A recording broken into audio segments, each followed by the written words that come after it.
Good afternoon. Good afternoon. It's June 22nd, 2020.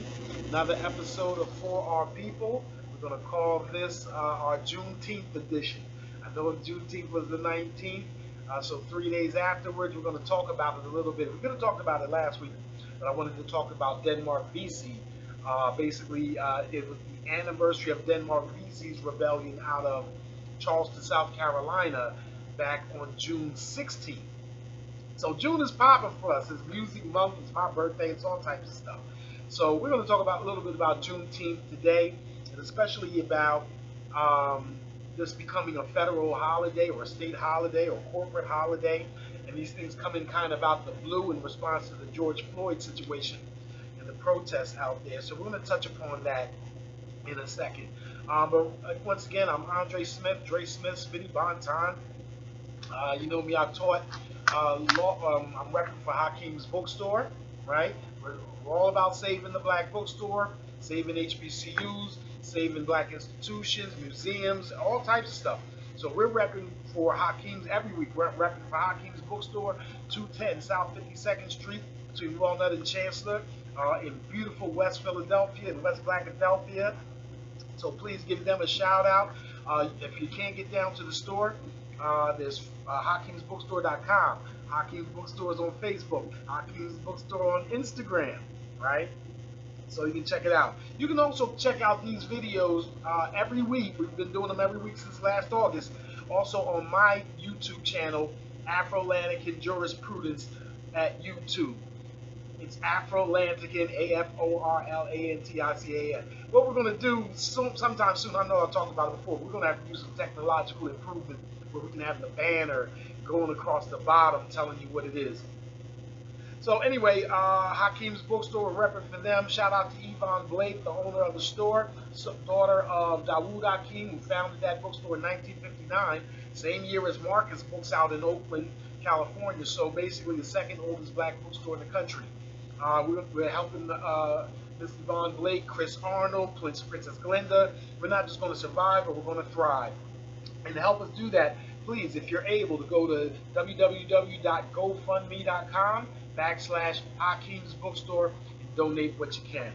All right, so this is my way of kind of advertising for them and promoting their store, at the same time bringing that knowledge and the love of black books to you. Once we get back in the store, we can talk about the not just new scholarly books, but also the new books that from independent artists, from established publishing houses that are located and available for you at Hakim's Bookstore.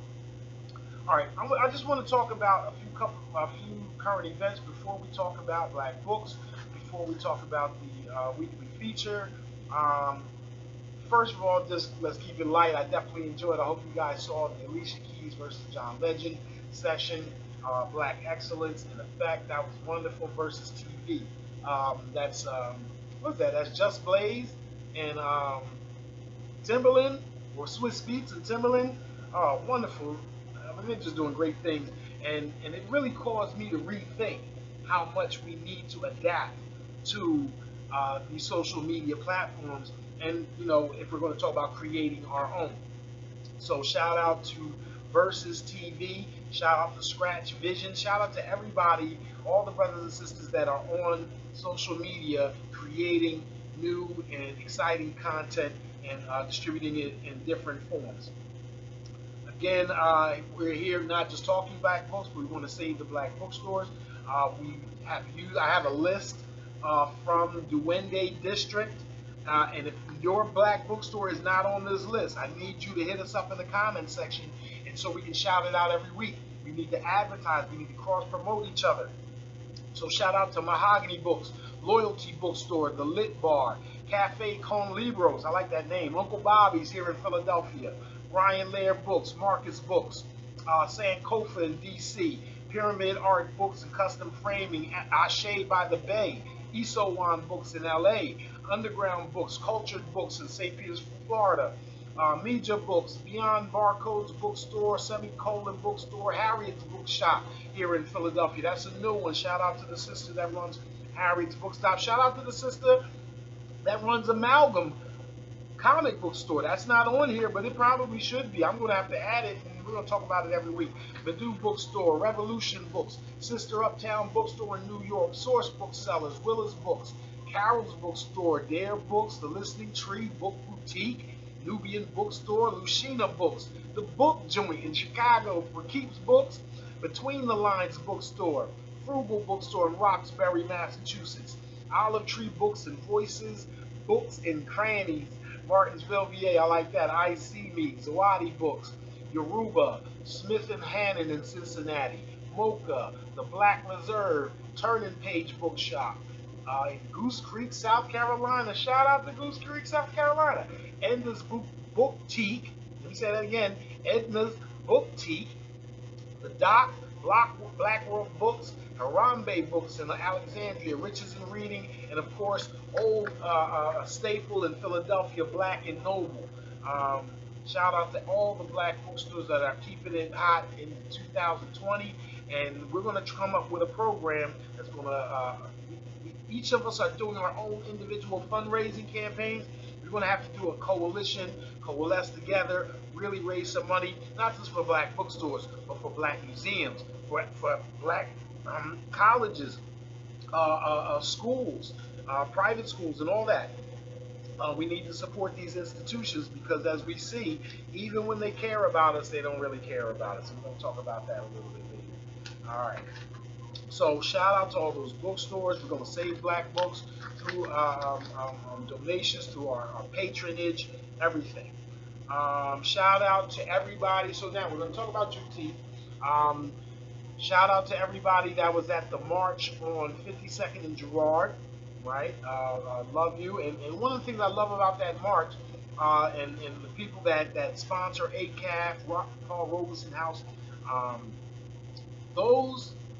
that program was announced and planned long before these corporate overtures towards Juneteenth and black business owners and what have you that's come out in the last month since the George Floyd protest. So I want to give a special shout out to all the people that have celebrated Juneteenth before it went pop, right? Now, again, I'm not unaware. I've been aware of Juneteenth. I can't say that I do much to celebrate it each year. I actually celebrate May 19th every year, which is Malcolm X Day. So I take off on May 19th. And it reminds me of something Joseph Ben Yakin had said about Martin Luther King Day. He said, great, love it, but at the same time, you don't need permission to take a day, right? So for Malcolm X's birthday, that's a holiday to me, May 19th. So I take that day. I also, and I'm joking here, but not really, I'm also never at work on the first day of the NCAA tournament. Why? Because I want to see my favorite unpaid laborers perform in a billion-dollar tournament over which they're not going to get a dime. Right, so shout out all the players at Villanova. If anybody knows, I've written a book called Outlaw Amateurism. I'm very much against the non-payment of not just college but scholastic athletes when they produce a lot of money. I feel like they should be treated like, I've sent many letters to the National Basketball Players Association, Michelle Roberts, asking them to assert jurisdiction over youth basketball everywhere, not just college, but AAU, Junior NBA. It is my belief that no different than any other performance union like the Screen Actors Guild or whatnot, if a certain level, or ASCAP, if a certain level of revenue is produced, then the talent should get paid. If you're not producing any revenue, then fine. But if you're producing revenue off of these kids, then they need to get a piece, just like any other artist in any other genre, right? When we talk about, so let's get back to Juneteenth. Shout out to everybody that was in the march. But I also want to shout out, and I've been shouting them out every week. I think it's wonderful. After this show, we're every week, but every day, please check out the Karen Hunter show. Right? Check Karen Hunter. She's a writer, journalist, etc. And she has been recently hosting In Class with Dr. Greg Carr. And I am a big, big, big fan of Dr. Greg Carr. He is the chairman of the African and Africana Studies at Howard University. He is also a professor in the law school. You guys know that I graduated Howard University Law School and also taught there for a year. And so shout out to Karen Hunter and Dr. Greg Carr. And it was interesting because Karen Hunter said she came out and she said she's against Juneteenth becoming a national holiday. She feels as though Juneteenth belongs to us, right? And so to commercialize it, to commodify it, to use it as this sui generis holiday, she's not quite with it. And she made a really poignant point. Are you ready for the Juneteenth furniture sales, the Juneteenth Day car sales? Free yourself from interest rates, right? Are we ready for that? Right? Like Cinco de Mayo, like St. Patrick's Day, are we ready for other folks to more or less co-opt or participate in their own way in our liberation story, right? So that's just something to think about with Juneteenth, besides whether in fact it does honor our past. Now, I also personally would invoke the idea that 1619 project, Juneteenth project, to the extent they still just keep referring to our beginnings in this country as enslaved people, as the beginning of our history, that just bothers me. I'm not with it. I'm Pan-Africanist. I believe our history is 6,000 years old. Just as Muda Baruka says, slavery didn't start black history, it interrupted black history. So I am very skeptical of holidays that celebrate either the beginning of us coming here as far as 1619, or the idea that we were the idea of our liberation through the 13th Amendment.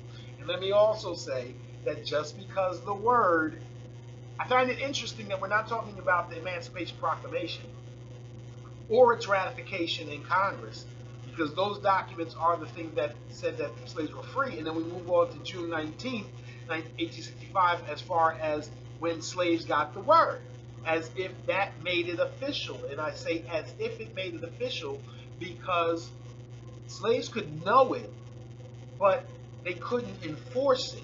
And Douglas Blackman, Pulitzer Prize winning book 2007, Slavery by Another Name. Yeah, the documentary is good, but please get the book. He conclusively proved that slavery was, the laws against slavery were not enforced, and therefore slavery existed into the 1940s and the 1960s.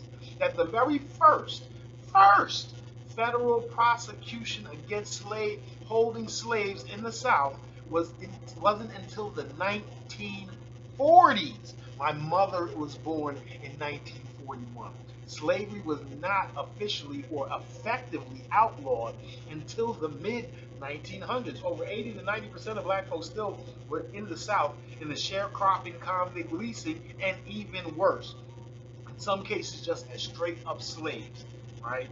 And when you were talking about sharecropping, convict leasing, in both instances, you're toiling away, but you are not getting paid, right? So for those reasons, Juneteenth, I believe, is something to commemorate. I think it is something that should be embedded in our cultural memory. But to use it as a holiday to push the illusion of inclusion in this country. So we get a holiday. We get Aunt Jemima and Uncle Ben off the box, which I didn't ask for that. And particularly, I'm weird. If you're not going to make material changes to our lives, but then erase images of black folks, then that's just erasure. So think about the Native Americans. They've been put on plantations. They're in reservations, and by erasing their history, people think Native Americans were damn near white at this point.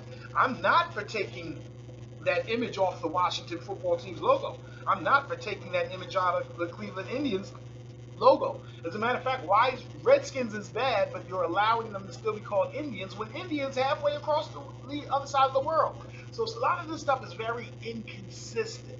And the reason why it's inconsistent is because it's anything to avoid actual material assistance. actual material justice. So reparations, or even how about, let's put reparations aside. Let's put $14 trillion. We saw Dr. Bob Johnson said we're owed $14 trillion in reparations. But let's put that to the side.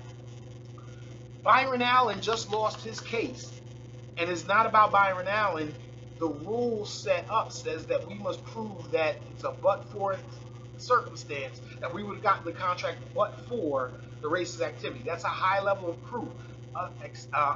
That's different from motivating factors that you have to use to prove employment. Let me just give you an example. If you're bidding on a product and the person takes your bid, right? You submit a bid as a subcontractor with your price and what you can do.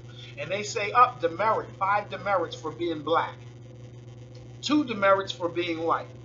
Well, guess what? You're still, if that were in the employment context under Section 1983, you could sue and you would win.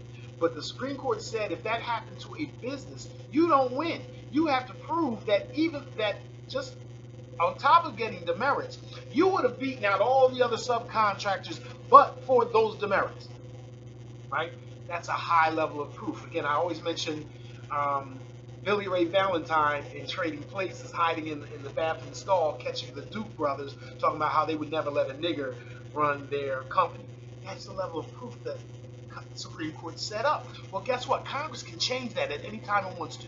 Congress could look at the decision and say that was wrong. It should be the same standard as for job discrimination, that motivating factors is the level of proof, and that those demerits assigned to a black contractor is enough. But I don't hear that. I'm not hearing any push for legislation to help our material welfare. I'm hearing very little about legislation on police reform.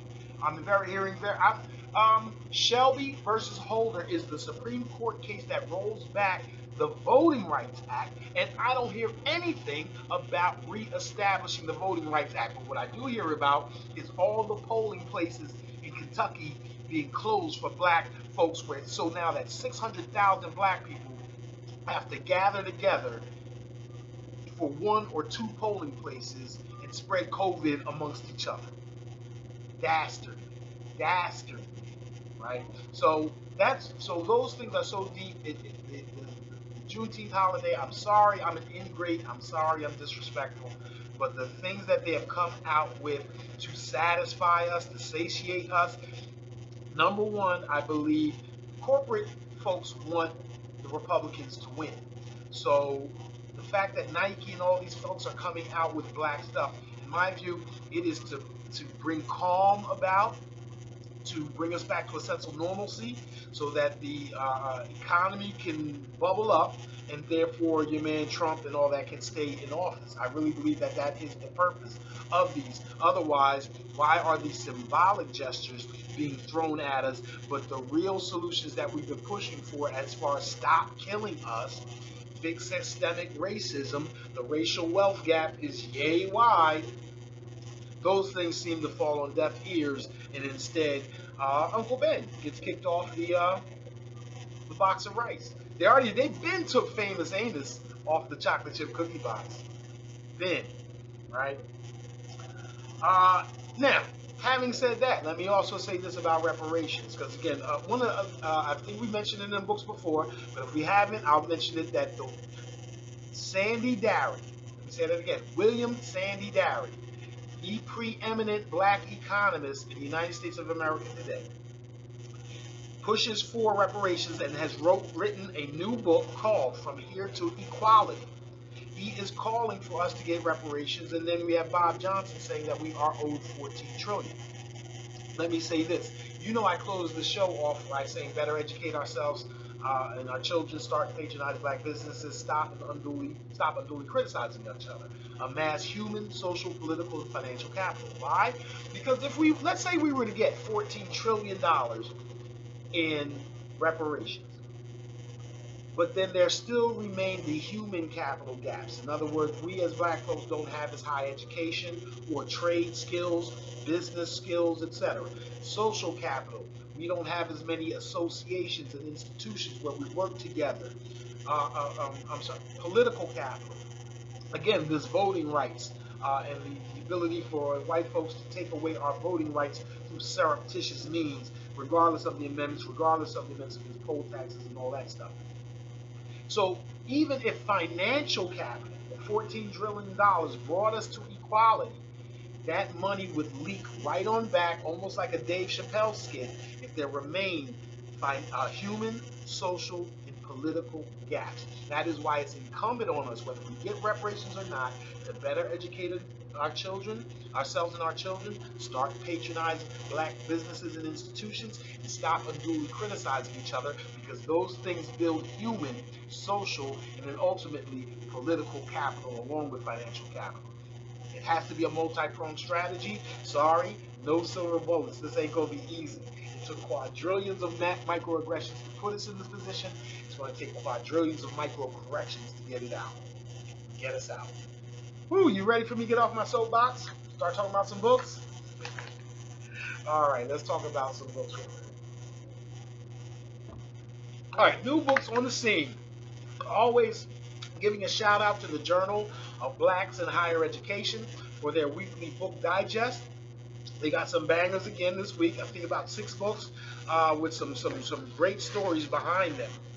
Once again, sometime soon we're going to add a fiction book component to this, and we hope to recruit my cousin Aaron Brooks, a bibliophile in her own right, to give you reviews on the new fiction works coming out. But these are a book of academic, non-fiction books that are there to educate you and about our current, well, not just our current, but our past situations as well. The first one is International Handbook of Black Community Mental Health. The International Handbook of Black Community Mental Health, edited by Richard Majors. Let me say this before I talk about this book specifically. I'm impressed by the current campaign that I see on social media about black men, encouraging black men to seek help with therapy and mental health. Yes. However, I am always a skeptic. That stuff costs a lot of money. All media campaigns, all social campaigns cost a great deal of money. They require coordination. So who is coordinating the media campaign to encourage black men to seek mental health, right? Well, I don't know the answer to that, but what I will say is seek help, but stay away from the opioids, right? I am very fearful that part of this money or some of the money to promote these campaigns are coming from the pharmaceutical industries, because there's a certain taboo against heroin that we already experienced that. And so coming through the crack era, you know, the methamphetamine epidemic in white communities is absolutely devastating. I'm not even hearing about that a lot. And I'm pretty sure it's not over. So, and that's one issue where I don't think we should join them, right? So, seek mental health, seek therapy, be open to talking or discussion. If that's you, if it ain't you, then it ain't you. But at the same time, I don't care who it is, whether you're into therapy or not, let's beware of the opioids, beware of the prescription medicine, and try to stay away from that as much as possible if you can. If it's appropriate for you, it's appropriate for you. I'm not no doctor, you know that. All right? Now, the International Handbook of Black Community Mental Health, edited by Richard Majors. Let's describe it, or it describes itself. This is the first international handbook on black community mental health, focusing on key issues including stereotypes in mental health. I like that. Misdiagnoses and inequalities, discrimination around access, services, and provisions, making use of a cultural competence framework throughout. The book covers many of the classic mental health developmental areas such as schizophrenia, mental health disorders, ASD, and ADHD, but it also looks at more controversial areas in mental health like inequalities, racism, and discrimination, both in practice and in graduate school training and the supervisory experiences of black students in universities. So I'm assuming this is coming from someone that's giving more or less a Eurocentric perspective. However, that doesn't demean it to me. I'm always reading books written by white authors or European authors. Again, how do you know what's wrong with it unless you read it? Right? I'm always reminded of the movie Patton, General George S. Patton. And when they win a battle against the Germans, he He yells out to his counterpart. Can't hear him or anything, but he says, "I read your book." Right? I read your book. All right, African Images, Racism, and the End of Anthropology by Peter Rigby. This was actually published in 1996. This doesn't even come out of the Journal of Black Higher Education. I found this elsewhere. It was originally published in 1996, and now the ebook is being produced in 2020. This controversial book is an impassioned African response to the racial stereotyping of African people and people of African descent by prominent white scholars.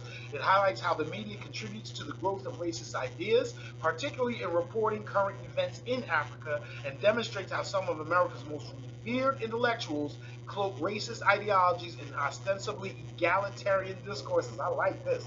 This author seeks to rewrite the image of race in order to show the damage racism can cause serious scholarship. Fire. Fire.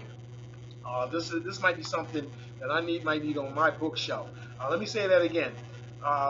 Particularly in reporting current events in Africa, and demonstrates how some of America's most revered intellectuals cloak racist ideologies in ostensibly egalitarian discourses. Woo, that's fire right there. I might have to bite some of that, steal some of the words and phrases. All right, so another book that came out this past week, Damaged Heritage, The Elaine Race Massacre and a Story of Reconciliation by J. Chester Johnson. Now this one, I'm not sure if it's a book that I'm going to run out and get, but I do think the story is ill. Let me give you the description. For those that don't know, Elaine Massacre refers to, again, 100 years ago in Arkansas. In Elaine, Arkansas, black farmers united together. You know, we talk about Jessica Numhart Gordon and her collective courage about black co-ops and all that. They tried to have a cooperative economic association and sell their goods as basically a united front. And all hell came down upon them from white militias and law enforcement and whatnot. An illuminating journey to racial reconciliation experienced by two Americans, one black and one white. The 1919 Elaine Race Massacre, arguably the worst in our country's history, worse than Tulsa, has been widely unknown for the better part of a century, thanks to the whitewashing of history. In 2008, J. Chester Johnson, was asked to write the Litany of Offense and Apology for a National Day of Repentance, where the Episcopal Church formally apologized for its role in transatlantic slavery and related evils, right? In his research, Johnson came upon a treatise by historian and anti-lynching advocate Ida B. Wells on the Elaine Massacre, where more than 100 and possibly hundreds of African men, women, and children perished at the hands of white posses, vigilantes, and federal troops in rural Phillips County, Arkansas. Here's the real twist. As he worked, Johnson would discover that his beloved grandfather had participated in the massacre. And again, Johnson's white, so obviously. So the discovery shook him to his core. Determined to find some way to acknowledge and reconcile this terrible truth, Chester would eventually meet Sheila L. Walker, a descendant of African American victims of the massacre. And I'm going to leave it at that. Now, whether it's reconciliation and he's forgiven them, and whether you're all the way into that forgiveness or whatnot, I just think that's an ill story. So shout out to at least exposing it, regardless of how the outcome came.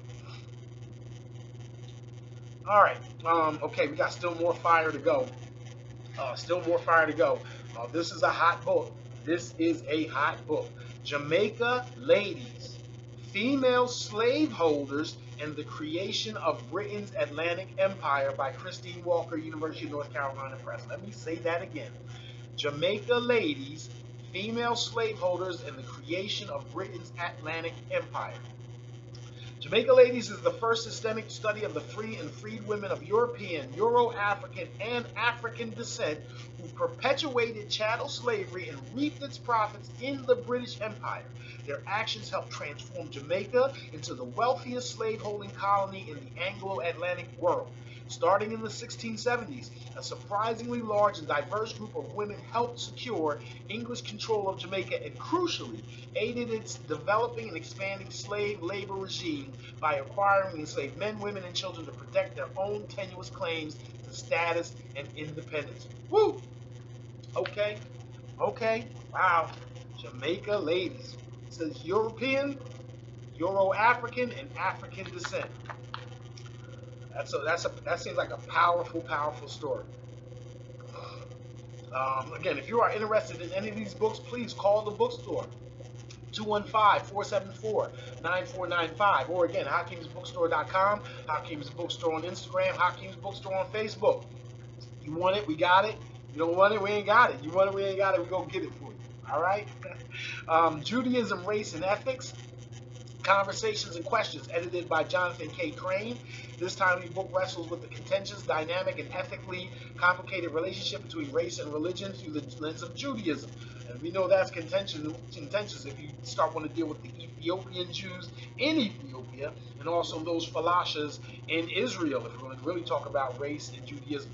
Featuring essays by lifelong participants and discussions about race, religion, and society, including Susanna Herschel, Sandra L. Gilman, and George Yancey.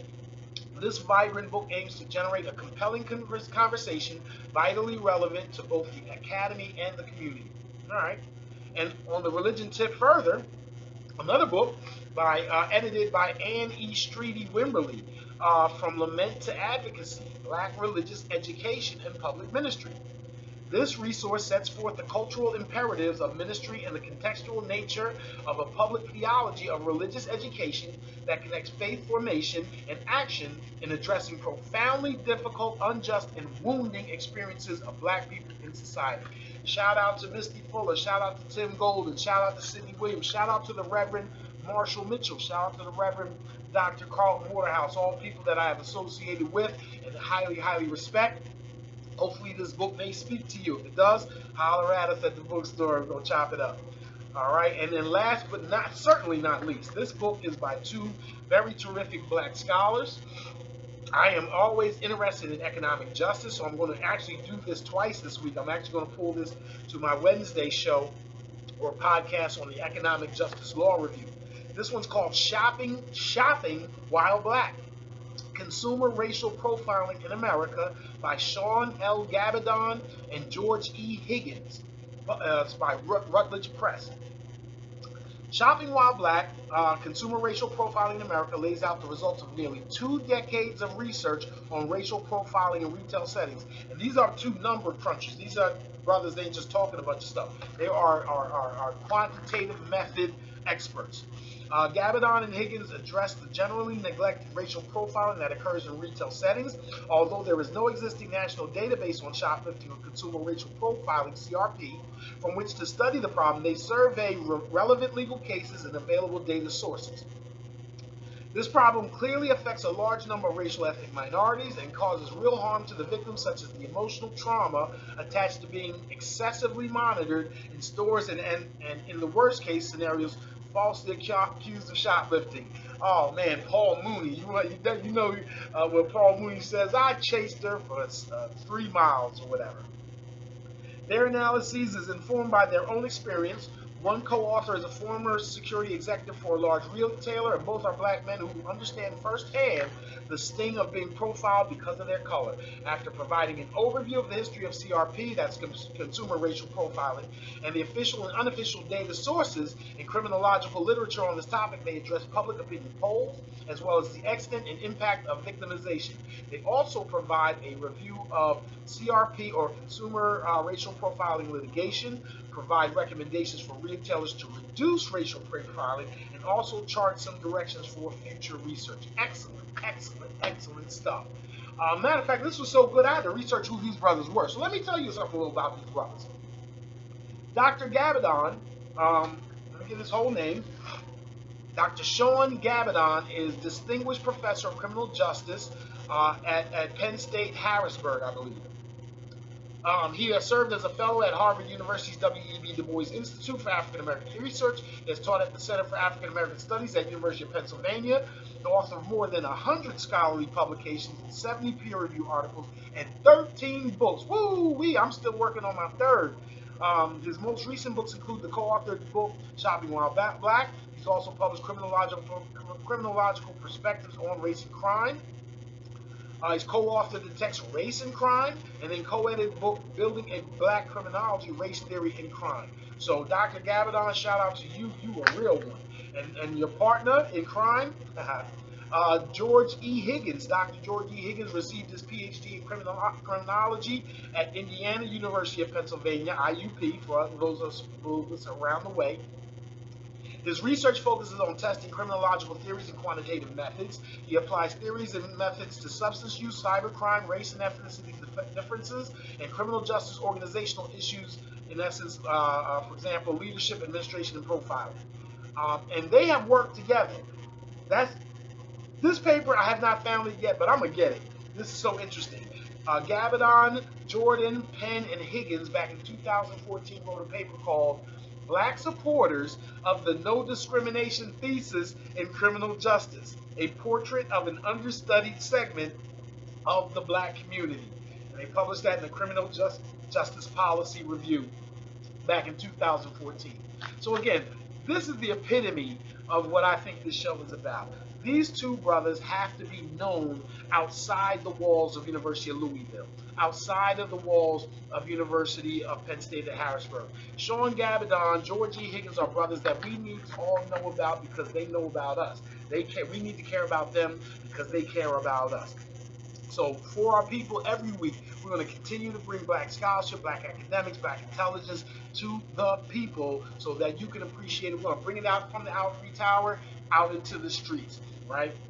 And from there, we're going to make it happen. We're always going to do what?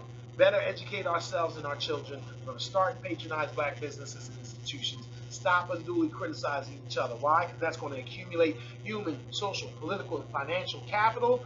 That is the revolution that will never be televised. See you next week. Hotep.